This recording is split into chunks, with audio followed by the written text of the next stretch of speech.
साथियों, मैं डॉक्टर श्रवण कुमार उमराव, ग्राम द्वारिकापुर जट, कोड़ा जहानाबाद, फतेहपुर, उत्तर प्रदेश से हूँ। आज 27 अप्रैल 2026 है। सारा देश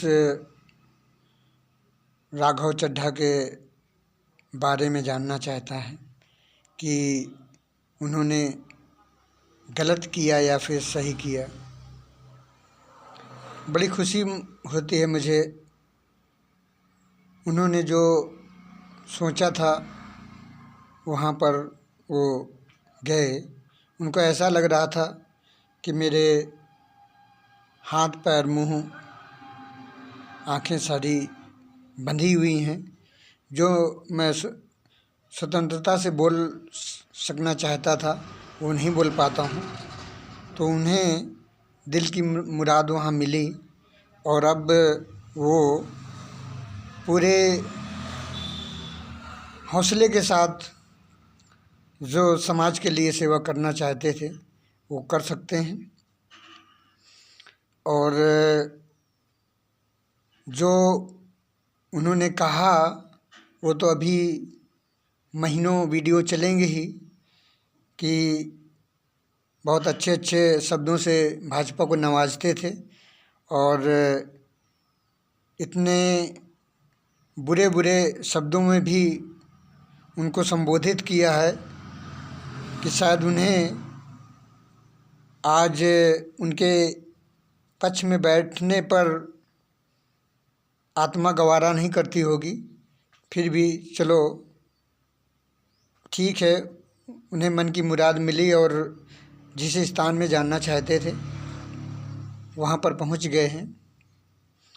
अब देखना है देश को दूसरे नंबर पर कि वास्तव में ये जो कह रहे थे कि डाटा हमारा पूरा मिलना चाहिए, समोसा जो यहाँ इतना महंगा संसद भवन में मिल रहा है वो सस्ता होगा, और बहुत सारी ढेर सारी चीज़ें थीं जो उन्हें बहुत आम आदमी पार्टी के बैनर तले पर बोलने को मौका नहीं मिल रहा था।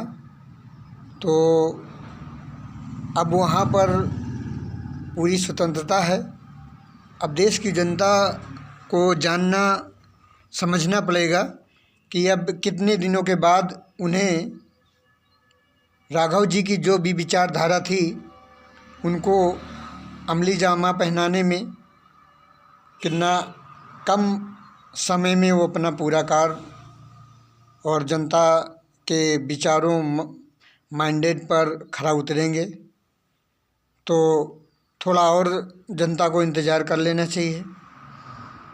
उन्हें जनता को खुद मालूम हो जाएगा कि वास्तव में ये पढ़ा लिखा वर्ग, इसीलिए मैं कहा करता हूँ कि ज्ञान से ही सब कुछ नहीं होता है। इंसान के अंदर मर्यादा भी होना चाहिए, सम्मान होना चाहिए, एक स्वयं का एक स्टेटस होना चाहिए, एक अंदर स्वाभिमान होना चाहिए। और ये सारी चीज़ों के साथ ईमानदार इंसान होना बहुत ज़रूरी होता है। तभी ज्ञान का वो सदुपयोग कर पाता है और धन का सदुपयोग कर पाता है। अगर उनके अंदर मानवता नहीं है, ज्ञान ही है, उनके अंदर एक मर्यादा नहीं है, स्वाभिमान नहीं है, पैसा ही है, तो ये दोनों चीज़ों का पूरा एक ये कहेंगे कि जो इनका अर्थ होता है उनका कुअर्थ करके सामने जनता के प्रस्तुत करेंगे। इसलिए मैं अपने विचार क्या तमाम सारे रखूं, मेरे से ज़्यादा सभी लोग जानते हैं और उनकी जो बहुत सारी बातें थी वो कई वर्षों से देश की जनता देख भी रही थी और अब आने वाले समयों में अब और भी देखेगी। वास्तव में राघव जी केवल लच्छेदार भाषण ही करते थे, कि वास्तव में उनके अंदर जनता के और देश के लिए कुछ अपने विचार भी हैं। इन्हीं शब्दों के साथ मैं अपनी वाणी को विराम दूंगा, क्योंकि हमेशा वीडियो बड़ा हो जाता है, समस्याएं खड़ी होती हैं। सभी प्रिय देशवासियों को मेरा दिल से सादर प्रणाम, नमन, वंदन। जय हिंद, जय जय हिंदुस्तान।